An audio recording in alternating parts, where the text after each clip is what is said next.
Gente, é uma alegria estar aqui, é bom. É um tempo que a gente tem para aprender, para refletirmos sobre a vontade de Deus, o querer de Deus. E nós precisamos crescer nisso. Quando a gente canta uma canção como essa, que Tu és soberano sobre a terra, sobre os céus, Tu és Senhor, nós precisamos, assim, experimentar de fato isso. Não sentir isso, experimentar de fato, experimentar nas nossas vidas. Porque nós precisamos conhecer a vontade de Deus, e talvez esse é o desejo que a gente deve ter no coração mais intenso e mais profundo, conhecer Deus. Não segundo a nossa perspectiva religiosa, não segundo os nossos desejos e nossa vontade, não segundo aquilo que muitas vezes a gente imagina, pensa, ou na realidade acabamos fazendo na prática do nosso dia a dia, que se torna mais religiosidade do que de fato o conhecimento de Deus que a gente precisa. Não se trata simplesmente de decorar as Escrituras, porque isso é fácil, muita gente faz isso, sabe com profundidade, talvez muito mais do que qualquer um de nós possamos aqui dizer que conhecemos as Escrituras, que domina o grego, sabe o significado de cada palavra, tudo, mas não conhecem o Deus vivo. E nós precisamos conhecer Deus. Claro que a base e o fundamento para isso são as Escrituras. Por quê? Porque é lá que Deus fala do seu plano, do seu propósito, da sua vontade para as nossas vidas, e a gente não tem outra alternativa de conhecer isso. Fora isso, a maneira que a gente aprende a conhecer Deus é no convívio uns com os outros. Não existe outra maneira. Que são nas dificuldades de relacionamento, nas nossas lutas, nos nossos tempos que a gente tem aqui, fora daqui, em outro lugar. Mas o que nós precisamos entender é que Deus nos chama para viver uma vida com Ele, do jeito dEle, da maneira dEle, e não se trata de religião, não se trata de religiosidade, não se trata de vir aqui aos cultos, que nós chamamos de culto, esse momento, que dá uma ideia mais de um serviço para Deus, e o objetivo desse momento não é um serviço para Deus.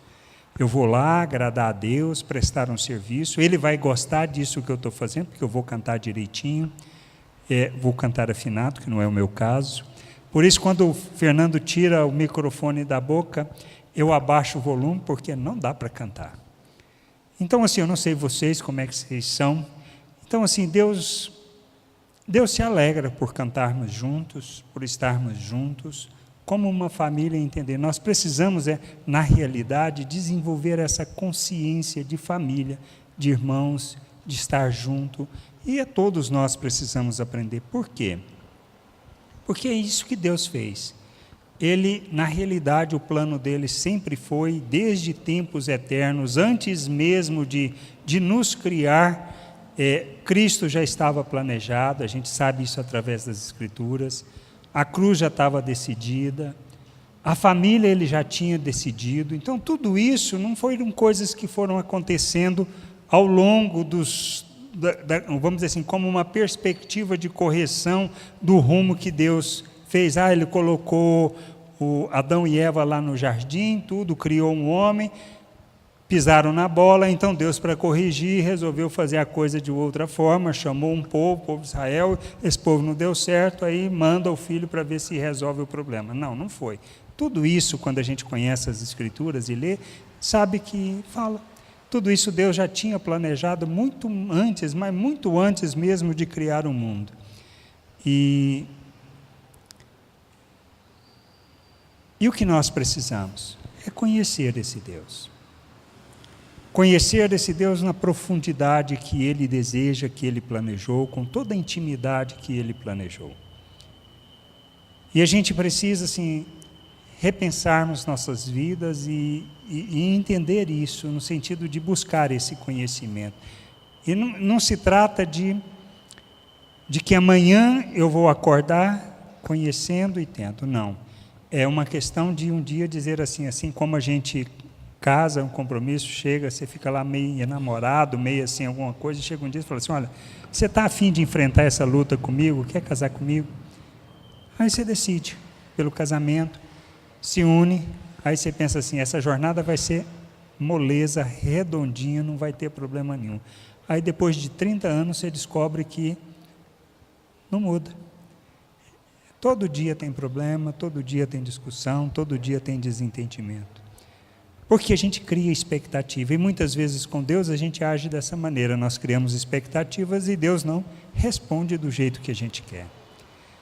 Mas por que Ele não faz isso? Porque Ele quer que a gente cresça. Mas nós temos que ter um compromisso de dizer que, olha, eu quero te conhecer, quero fazer a sua vontade, quero viver a sua vontade, vou me reunir com aquele povo lá, sei que é um povo enjoado, um povo chato, de difícil relacionamento, e todos somos, tá? Eu sou, e todas as outras pessoas são, porque somos pessoas que estamos aprendendo a crescer, a amadurecer e entender e aprendendo a ser como Cristo. Qual é o plano de Deus?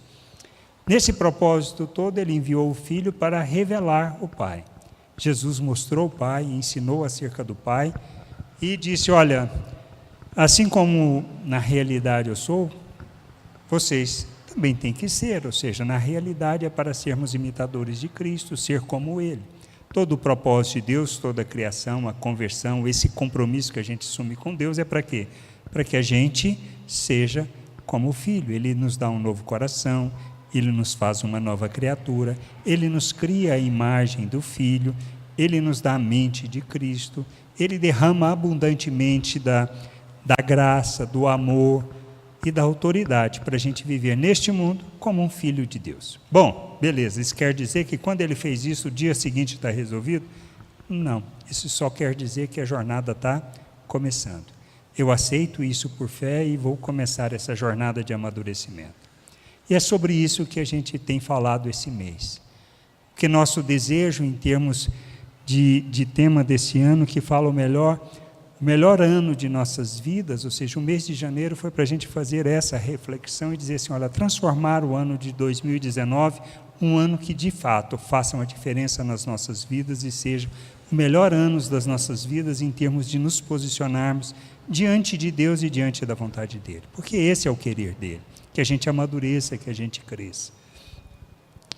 E a gente discutiu sobre isso, sobre a questão de como a gente ora, como a gente pede, como a gente tem aprendido, ou seja, aí a gente olha as nossas orações, olha a oração do Pai Nosso e vê assim, olha, não tem nada a ver, eu peço coisas para mim, eu peço coisas para Deus resolver o meu problema, resolver as minhas dificuldades, me curar. No fundo, somos tão egoístas que a gente pede Deus para nos livrar daquelas pessoas enjoadas, do chefe enjoado, do professor enjoado, do amigo enjoado, e que enche o saco.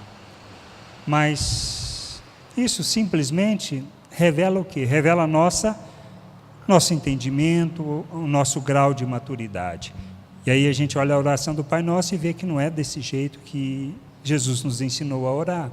Ele fala de outra realidade, fala de aprendermos sobre a vontade do Pai, de expressarmos essa vontade no mundo e de revelarmos essa vontade. Isso implica que Ele nos conduz o quê? Numa jornada para que a gente seja a expressão de Cristo de fato, ou seja, sendo quem Deus me fez para ser, o que eu tenho que fazer é uma jornada para crescer, amadurecer e agir como o próprio Filho. Porque, como a gente leu, eu preciso planejar essa corrida, entender essa corrida, e a gente leu aquela passagem básica da segunda carta de Pedro, que fala justamente isso, que fala que Deus nos habilitou, nos capacitou, para que a gente possa rejeitar as paixões humanas. Quando fala de rejeitar as paixões humanas, está falando de quê? Está falando de rejeitar o nosso egoísmo, a nossa hipocrisia, a nossa mentira, a tudo aquilo que nos faz como seres humanos naturais, normais.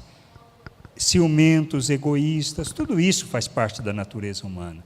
Pessoas que iram com facilidade, que ficam nervoso com facilidade, que qualquer motivo é motivo de briga.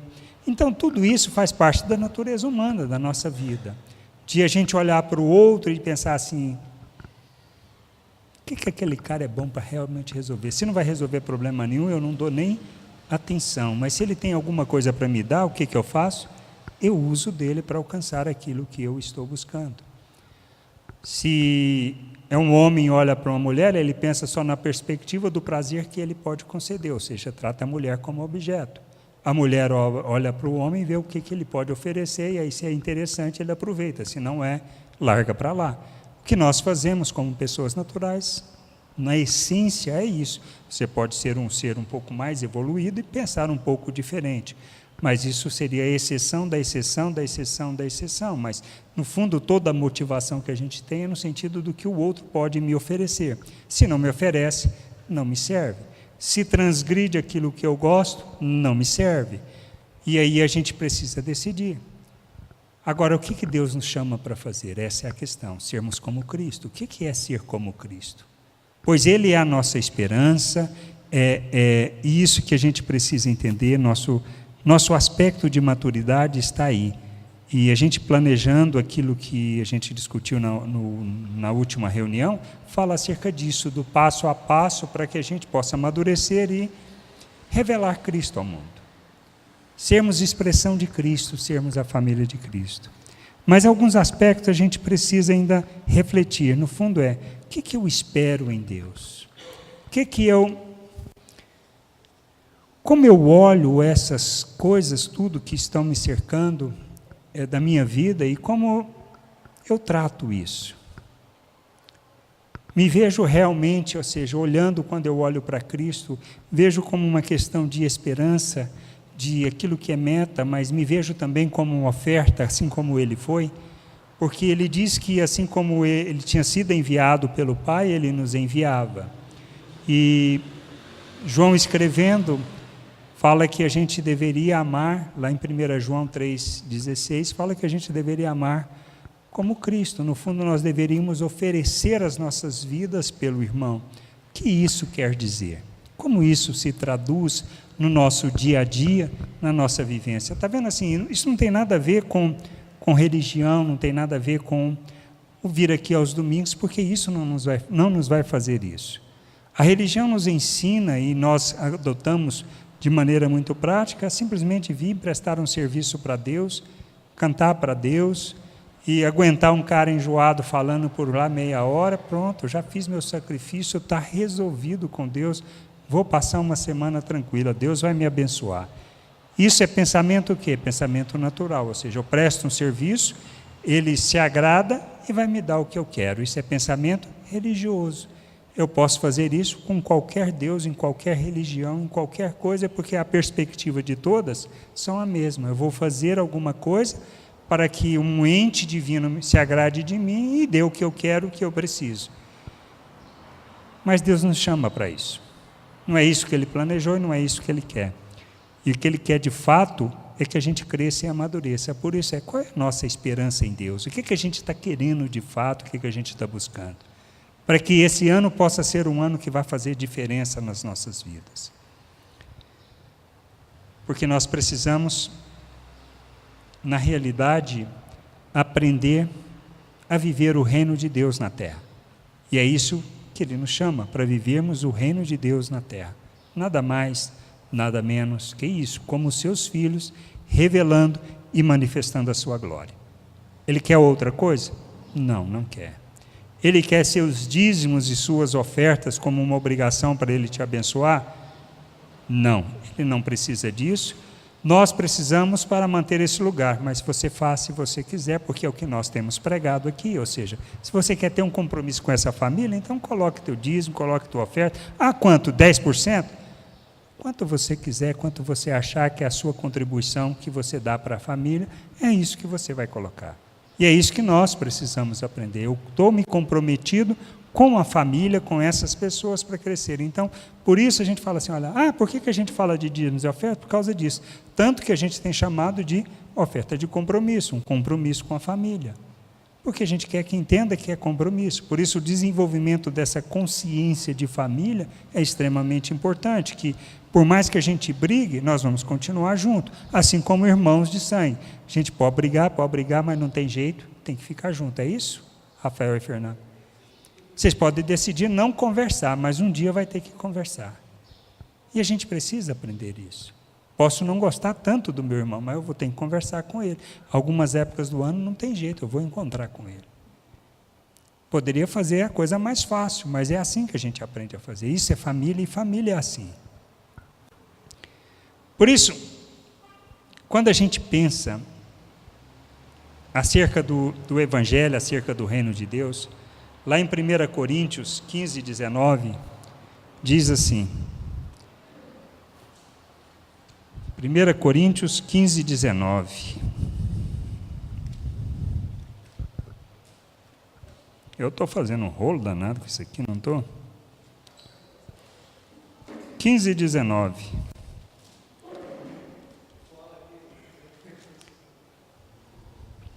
Paulo está falando de outro assunto, de outro aspecto, tá? Que se revela em termos do problema que tinha naquela igreja, da questão da maturidade, a questão do que eles faziam. Mas ele diz assim, olha, que eles estão tratando acerca da ressurreição de Cristo. Mas eu queria pegar essa passagem. Lá no 14 ele fala, olha, e se Cristo não ressuscitou, é vã a nossa pregação, é vã a nossa fé. Ele está discutindo este aspecto aqui no texto. Depois, se você quiser dar uma lida mais profunda, eu queria pegar só esse verso 19, que diz assim, se a nossa esperança em Cristo se limita apenas a esta vida, somos os mais infelizes de todos os homens. Então, se a nossa esperança em Cristo se resume a isso que nós estamos fazendo aqui, nós estamos perdendo um tempo danado. Ou seja, estamos, na realidade, traduzindo, dando um murro em ponta de faca, efetivamente, porque isso não nos vai levar a lugar algum. Se nós cultuamos a Deus simplesmente por medo, por uma questão de salvação, mas eu continuo a viver uma vida que não revela e não reflete Deus em nossas vidas, sou também o mais infeliz, porque eu não me entendi.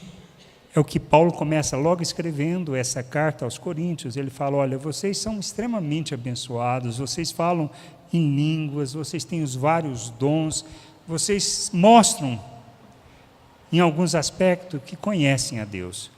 Mas, olha, eu não estou podendo falar com vocês como pessoas maduras, eu tenho que falar com vocês como crianças, como pessoas que não conhecem Deus. E o que nós precisamos? Que não se trata só de um aspecto de ser salvo pela graça de Deus, mas eu tenho que revelar essa graça, porque o revelar dessa graça demonstra, expressa as obras que Deus quer que eu tenha em minha vida. E essas obras glorificam a Deus. E essas obras revelam o meu compromisso com Deus. Então é isso que o Evangelho nos chama, é isso que fala o Evangelho, vivermos uma vida segundo um Filho de Deus, ou seja, como Cristo, de fato, neste mundo. E nisso que deve estar focado a nossa esperança, a nossa vida, ou seja, fazer essa caminhada de maturidade. O caminho é fácil? De jeito nenhum, porque Jesus mesmo disse, olha, o caminho é estreito, é apertado, mas a gente tem que caminhar. Se eu quero ser como Ele, eu quero ser seu discípulo, eu não tenho alternativa, eu tenho que seguir esse caminho. E é uma escolha, uma opção que a gente faz todos os dias, para amadurecermos e para crescermos. Não existe ninguém perfeito, mas existe aquela confiança, uma vida de fé, porque Paulo escreveu, ele diz que o justo vive por fé, ou seja, não é por aquilo que eu estou vendo, mas é por aquilo que eu sei que Deus disse que fez em minha vida. Então eu tenho que fazer essa caminhada por causa disso, por causa dele, por causa da glória, porque eu quero conhecer Deus efetivamente. E o próprio Jesus disse, olha, a vida eterna está em conhecer o Pai e a Jesus Cristo a quem Ele enviou. Então, se eu não me empenho nisso, se eu não sou zeloso nisso, eu não vou conhecer a Deus. Eu preciso conhecer Deus. É extremamente importante, é urgente nas nossas vidas desejar ardentemente conhecer Deus. Não é conhecer as Escrituras como conhecimento simples, ela é o fundamento para isso. Mas como é que eu leio essas Escrituras? Como é que eu busco esse conhecimento de Deus? É quando eu me coloco diante, vou ler, eu me coloco diante dele e falo assim, olha, eu quero te conhecer. Não segundo a minha perspectiva religiosa, mas segundo a sua vontade, segundo o seu querer, como o Senhor quer. Você pode ter certeza, Deus vai te conduzir, vai nos conduzir nessa jornada de maneira a crescermos, a amadurecermos e conhecermos. E nos libertar de todas as nossas neuras, de todos os nossos problemas que nós temos. e que enfrentamos no nosso dia a dia e revelamos isso com a esposa, com o marido, com os filhos, com os parentes, com as pessoas na rua. Porque quando a gente fala nisso, a gente precisa aprender. Por exemplo, ontem eu fui com a minha mãe, ela comprou um lustre e indicaram um cara para ela para instalar, e o cara disse que não instalava. Foi lá, olhou tudo e instalou. Então, ela falou, você pode ir lá comigo? Eu falei, posso. Mãe. Fui lá com ela, sentei, cheguei lá, veio um vendedor para atender. Eu expliquei o problema, a primeira coisa que a menina falou, isso não é comigo. Nessas coisas eu perco a paciência, Fábio. Eu virei para ela e falei assim, olha, não foi você que vendeu, eu tenho plena ciência disso. Porque se fosse você, eu não comprava de você. Porque se você não entende que você está representando uma empresa aqui quando você está vendendo, você não é digna de trabalhar aqui. O que eu vim aqui é para discutir um problema. O problema é seu porque é da sua empresa. Não sei qual é o problema, nem sei como vamos resolver isso. Eu vim aqui para sentar, conversar e resolver. Dá para a gente começar a partir daí? Porque se você já disse que não é seu, nós já criamos um problema. O problema não é meu também, não, é da minha mãe.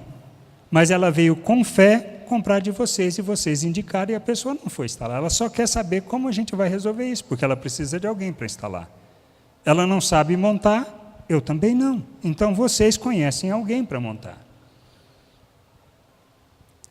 Aí ela acalmou, mas eu falou assim, não, nós temos um que chamou o rapaz, que é responsável por montar dentro da loja e que já tinha montado um daquele. Aí eu conversei com ele e falei assim, olha, mas por que você não é indicado para montar se você monta? Tanto que ele foi lá ontem e já montou. Para você ver, problema tão simples de resolver, não precisava, e eu podia ter falado de forma diferente com a pessoa. Mas aquilo sangue ferve na hora. Preciso aprender? Preciso. É maturidade que a gente precisa entender. Se falar assim, olha, eu sei que o problema é com a pessoa, e ela fala que não é, ou diz que isso aí, olha, eu não posso resolver, e eu sei que é ela que pode resolver, o sangue ferve. Assim, tem outras coisas na minha vida também que não funcionam. Sou paciente? Muito paciente. Mas perco também a paciência, falo, ela está falando que é mentira. E com ela eu preciso aprender. Porque ela é a esposa, ela sabe, eu posso ser tranquilo no sentido de falar, porque ela vai ficar brava também. Mas a gente precisa aprender isso. Então, por que no rapaz não foi indicado? Porque o outro vendedor, para quem vendeu para minha mãe, que não estava lá no dia, ele simplesmente, porque ele pediu o rapaz para fazer uma coisa de graça, ele falou que não ia fazer. É o ganho do cara, é o trabalho dele, é o sustento dele. Por que ele tem que fazer favor para o outro? Ele não tem que fazer o favor. Ele pode até fazer, mas é uma escolha dele. A partir do momento que você disse, eu não quero fazer, por que eu vou ficar com raiva? E muitas vezes são nessas coisas que acontecem. A gente acha que os outros têm a obrigação de fazer para nós o que não tem. Imagina se Cristo tivesse vindo ao mundo da mesma perspectiva. Como é que seria? Ele Deus? Quem era? Abre mão de ser Deus, esvazia de si mesmo, porque isso está escrito na carta aos Filipenses. Esvazia, assume a forma de homem. E não é só isso, não é que assume. Ele poderia ser rei, poderia ter nascido numa família rica, já ter coisa, já ser o rei que precisava, que ele é. E de fato, e poderia ter feito isso, mas não, ele veio numa família pobre, miserável, numa cidade que não era nada, e que de lá não saía nada de bom, porque isso está nas Escrituras, mas ele veio de Nazaré, e até mesmo um dos discípulos fala para ele, mas pode sair alguma coisa boa de Nazaré? Para vocês verem a cidade o que era, e como ela era reconhecida, mas foi de lá que Cristo veio. Ele não nasceu lá, ele nasceu em Belém, mas foi morar em Nazaré. E ele foi humilhado, poderia fazer, poder para fazer o que muitas vezes nós temos de fazer, como os discípulos, podemos mandar descer fogo do céu e queimar essas. Jesus virou para o discípulo e falou, olha, não é isso, eu não vim para fazer isso, e ele tinha poder para fazer isso, e poderia fazer. Agora imagina se ele reagisse como nós reagimos na nossa natureza humana. Então esse é o aspecto que a gente precisa crescer e amadurecer. A gente cresce em algumas áreas, não cresce em outras, mas é um processo de aprendizagem. Agora, vamos ser perfeitos? Nessa vida, neste mundo, não. Mas nós não podemos parar de correr naquilo que é o rumo, que é o nosso alvo, que é Cristo Jesus. Porque podemos andar neste mundo como um filho de Deus. E quando a gente pisa na bola, a gente vai e pede perdão. Porque perdão também ajuda a revelar o reino de Deus, porque ninguém gosta de pedir perdão. E aí na cruz lá, o que Jesus vira para Deus e fala acerca daqueles que o estavam crucificando? Pai, perdoa eles, porque eles não sabem o que estão fazendo. No fundo só revela o quê? A nossa ignorância em todas as nossas ações, atitudes e palavras que nós praticamos, agimos e falamos. E nós precisamos amadurecer nisso. Por isso, lá em Hebreus 13, diz assim, olha, Cristo, porém, como, 3:6, Cristo, porém, como filho em sua casa, a qual casa somos nós, se guardarmos firmes até ao fim a ousadia e exultação da esperança. E no 12 ao 14 diz assim, tende cuidado, irmãos, jamais aconteça haver em qualquer de vós perverso coração de incredulidade que vos afaste do Deus vivo. Pelo contrário, exortai-vos mutuamente cada dia, durante o tempo que se chama hoje, a fim de que nenhum de vós seja endurecido pelo engano do pecado. Porque nos temos tornado participantes de Cristo, se de fato guardamos firme até ao fim a confiança que desde o princípio tivemos. Então, o que nós precisamos entender? Essa carta aos Hebreus, ele está tratando de um aspecto muito simples, religiosidade. Essas pessoas tinham se convertido, eram do judaísmo, tinham se convertido, estavam enfrentando lutas e estavam começando a voltar para a religião judaica e abandonando a questão da fé. O que Paulo fala para eles? Essa carta não é de Paulo. Ninguém sabe o autor, acham que é de Apolo. Por ter andado com Paulo, por todo o ensinamento, mas a forma de escrever é totalmente diferente. Mas o que a gente precisa entender? Olha, o que é incredulidade? É quando eu acho que eu preciso fazer alguma coisa para agradar a Deus. E essa é a base da religião. E isso não tem nada a ver com fé, não tem nada em viver pela graça e fazer essa jornada de amadurecimento guardando os mandamentos que Cristo deixou e que nós temos que fazer. Porque nós temos que aprender que nós, como Cristo, nós temos que ser a oferta. Como João falou, como Pedro ensina, como Paulo explica diversas vezes, é que nós temos que ser a oferta. Qual é a nossa jornada? Sermos a oferta. Eu sei o que é ser oferta? Não, eu não sei. Como eu vou aprender a ser oferta? Conhecendo Deus. Fazendo essa jornada de conhecer Deus. De querer intimidade com o Pai, de comprometer com Ele, de dizer assim, olha, é contigo, eu quero andar, quero te conhecer.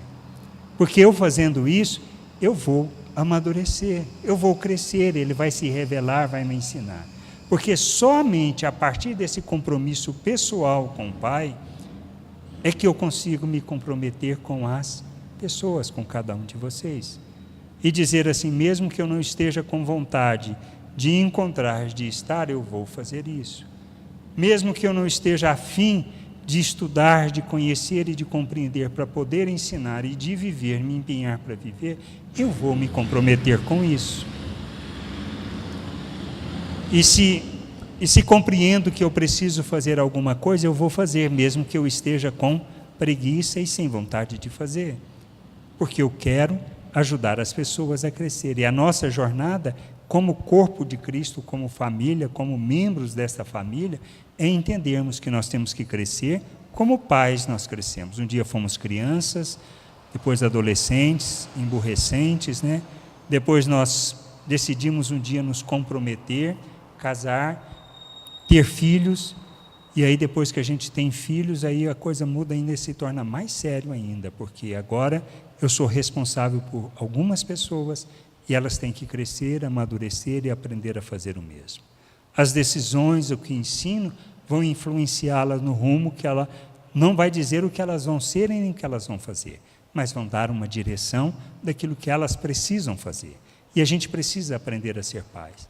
Na família de Deus é a mesma coisa, é uma jornada de crescimento, amadurecimento, para que a gente cresça, amadureça, nos sinta responsáveis pelas pessoas, ou seja, uns pelos outros, para que eu possa cuidar daquela vida e ajudá-la a fazer a jornada. É isso que a gente faz, é isso que a gente tem que fazer como família. Por isso, o que eu quero de Deus, o que eu espero em Deus? Eu quero continuar sendo criança imatura? Eu estou buscando os meus interesses e meus desejos e acho que as pessoas têm que me servir como uma criança ainda, onde se não fizer eu vou emburrar, vou espernear, ou que na realidade eu estou entendendo que agora eu tenho que me posicionar e aprender a ser pai. Ser pai de outras pessoas para que elas possam conhecer Deus. Mas como eu posso ensinar acerca de Deus se eu não estou conhecendo aquele que é o meu pai? Deus nos chama para conhecê-lo, para que a gente possa falar e cantar que Ele é soberano sobre a terra, sobre todas as coisas, e que a gente aprende a viver que não se trata das circunstâncias que a gente vive, dos momentos ruins ou momentos bons, porque isso faz parte da vida. Porque como Jesus ensinou, Ele faz chover sobre o justo e sobre o injusto. Então, não se trata de uma questão de conhecer Deus ou não. A gente o que vai nos conduzir, quando eu conheço Deus, é reagir de forma diferente diante das circunstâncias. E é isso que a gente precisa aprender, que se não choveu, se secou, se não colhi nada, como fala o profeta, né? Mas mesmo assim eu continuo a te adorar, a te louvar, a te glorificar. Ou seja, não vou reclamar porque a coisa não está boa, porque eu perdi tudo, porque eu estou doente, porque eu tenho deficiências, tenho as dificuldades que eu estou passando. Não é por causa disso, não sou guiado pelas circunstâncias, mas eu sou guiado por aquilo que é um valor eterno e que é a vontade de Deus. É nisso que nós precisamos crescer e amadurecer, essa é a vontade de Deus. Agora, pode alguém me obrigar a isso? Essa é a questão. Não, ninguém. Podem me incutir medo, podem me obrigar a fazer certas coisas por medo, por pressão, mas conhecimento de Deus, ninguém me obriga. É um compromisso meu, pessoal, com o Pai. E aí quando eu me comprometo com Ele, que eu conheço Ele, aí não tem jeito, eu me comprometo com as pessoas. Por quê? Porque eu quero que as pessoas conheçam o Pai. E essa é a vontade dEle para as nossas vidas. Amém? Que a gente possa realmente parar, refletir e que a gente possa fazer desse ano um ano que realmente seja um marco nas nossas vidas, que a gente não esqueça e diga assim, olha, naquele ano de 2019 foi o ano em que eu me comprometi em conhecer o Pai, Sua vontade, para que eu possa viver neste mundo como Cristo, revelando o Pai, manifestando o Pai.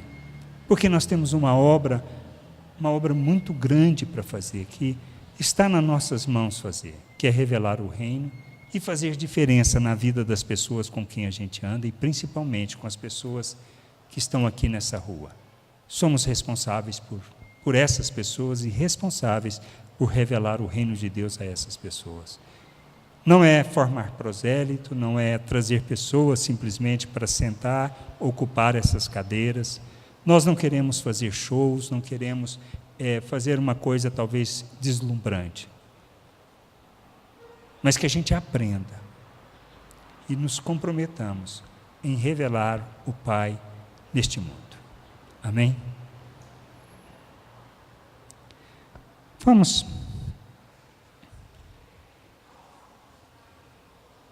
abaixar as nossas cabeças.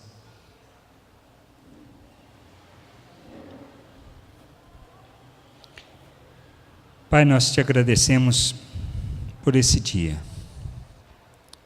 Te agradecemos por tua bondade, tua misericórdia, por teu amor e teu cuidado por nós. Sabemos que fomos criados em Cristo Jesus, que o Senhor nos criou, nos chamou para as boas obras, para revelarmos o teu Filho, para manifestarmos tua glória. O Senhor nos capacitou ao longo da jornada com talentos, o Senhor permitiu o nosso desenvolvimento em várias áreas, o Senhor distribui de forma maravilhosa os dons, para que a gente possa não só crescermos, mas ajudarmos uns aos outros no crescimento. A gente entende que nós fomos comprados por Cristo, que o preço foi alto, mas o Senhor fez isso como uma oferta em nosso favor, tua graça revelada, teu amor revelado. Cristo fez o mesmo por nós, se Deus se ofertou. Ninguém tomou a sua vida, Ele a ofertou. Nós queremos aprender com Cristo, aprender com o nosso Senhor, o nosso Salvador, a vivermos neste mundo como te agrada, como expressa a tua vontade, como o Senhor revela e o Senhor se dá a conhecer. Queremos te conhecer, queremos aprender de ti, queremos ser, Senhor, instrumento da tua glória para louvor e glória do teu nome. Nos conduza, Senhor, para que a gente possa ter a consciência de família, para que a gente possa se comprometer com a tua vontade, para que a gente possa ser perseverante na tua vontade e revelarmos, à medida que caminhamos, à medida que aprendemos, o Senhor, revelar a tua glória, manifestar a tua glória neste mundo. Por isso nos conduza com a consciência de família, de entendimento. Abra o nosso entendimento, abra, Senhor, o nosso discernimento, para que a gente possa entender, compreender a tua vontade e nos comprometermos com a tua vontade para a glória e louvor do teu nome. Para que o Senhor seja glorificado, exaltado e bendito nesta terra, Senhor, por causa da tua família, por causa dos teus filhos. Conduza-nos, Senhor, na tua graça e no conhecimento do teu querer. Em nome de Jesus. Amém.